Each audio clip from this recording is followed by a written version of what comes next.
শিক্ষা ব্যবস্থার আমূল পরিবর্তন, বাস্তবে প্রশ্নচিহ্ন। কৈলাসহরের ছাত্রীদের পরীক্ষা থেকে বের করে দেওয়ার ক্ষোভের ঝড় অভিভাবকদের মধ্যে। রাজ্যে শিক্ষার মান উন্নয়নের যতই দাবি করুক না কেন শাসক দল, বাস্তব পরিস্থিতি তেমনই কি? কৈলাসহরের ভগিনী নিবেদিতা গার্লস উচ্চ মাধ্যমিক বিদ্যালয়ের ছাত্রীদের ক্লাস টেস্টে বসতে না দেওয়া ঘিরে জোর বিতর্ক। স্কুল কর্তৃপক্ষের এই সিদ্ধান্তে ক্ষুব্ধ অভিভাবকরা আশ্রয় নেন মহকুমা শাসকের দপ্তরে।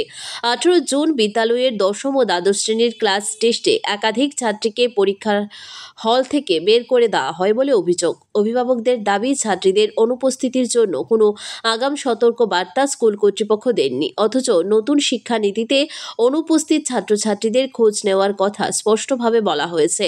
বিদ্যালয়ের প্রধান শিক্ষক সঞ্জীব ঘোষ জানান, বিদ্যালয়ের সিবিএসইর অধিভুক্ত এবং বিদ্যাজ্যোতি আওতাভুক্ত, সে কারণে শিক্ষার্থীদের 75% উপস্থিতি বাধ্যতামূলক। যেসব ছাত্রীর উপস্থিতি হার 30% কম, তাদের পরীক্ষায় বসতে দেওয়া হয়নি। তিনি জানান, এটি একটি সচেতনতামূলক পদক্ষেপ যাতে ছাত্রীরা নিয়মিত ক্লাসে অংশ নেয়। অভিভাবকরা এই ঘটনায় মহকুমা শাসক প্রদীপ সরকারের হস্তক্ষেপ কামনা করলে তার নির্দেশে স্কুল কর্তৃপক্ষ অভিভাবকদের সঙ্গে বৈঠকে বসে এবং ছাত্রীদের পরীক্ষায় বসানোর আশ্বাস দেয়।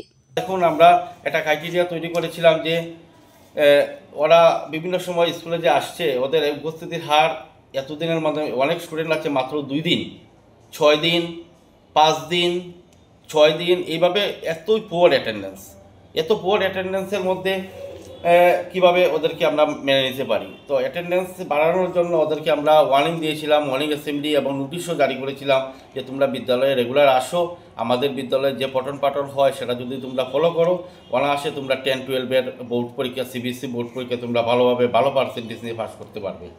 কিন্তু ওরা কার্যই করছে না, আসছেই না। তো সেই কারণে গতকালকে আমাদের PT1 পরীক্ষা শুরু হয়েছে। PT1 মানে 40 মার্কের একটা ক্লাস টেস্টের মতন। তো ওইটাকে আমরা ওদেরকে একটা সিম্বলিক মাইল্ড একটা পানিশমেন্ট দেওয়ার জন্য কয়েকজন স্টুডেন্টকে 12 এবং 10-এর আমরা পরীক্ষা থেকে ওরা বসতে দেইনি, যাতে ওরা বুঝতে পারে যে পরবর্তী PT1 বা PT2 পরীক্ষা যখন শুরু হবে তখন যাতে ওরা রেগুলার স্কুলে আসে এবং পরীক্ষার রেজাল্টটা ভালো হয়।